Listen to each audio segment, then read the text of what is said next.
Sometime close to midnight, I awoke with the lingering sensation of dread.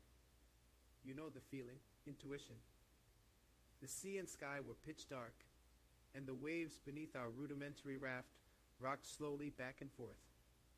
My gut, well attuned to the waters after years of sailing, knew that something was amiss.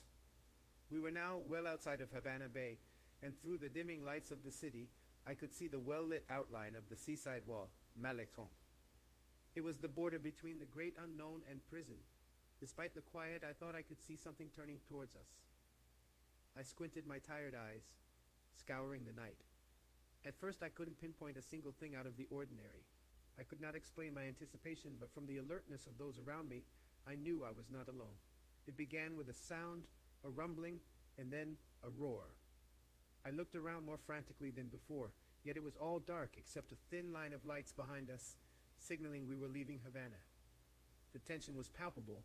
We were in the middle of the sea, at least 8 miles out from the port, and I had somehow fallen asleep. I say somehow, but I know. Even with all the energy of a 19-year-old, all the activity of the previous 2 weeks building our precarious raft had worn me down. I needed rest, but it wouldn't come. Not with 90 miles of sea to row.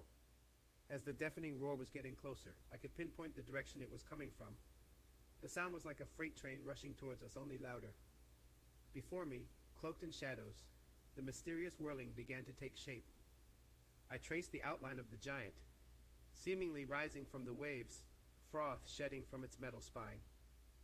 Then we all saw it, a steamship towering at least 100 feet above us, headed towards Havana port, while our vessel stood a humble 5 feet above sea level. While this monster was the Titanic, we were anything like an iceberg. We were more like a mangy second-hand fishing boat, a wooden log in comparison. And if this thing hit us, we were gone. Some of us would have drowned. Swimming 8 miles was not realistic for most of the crew, let alone the 3 miners. Worse yet than drowning in Cuban waters, we would never reach America.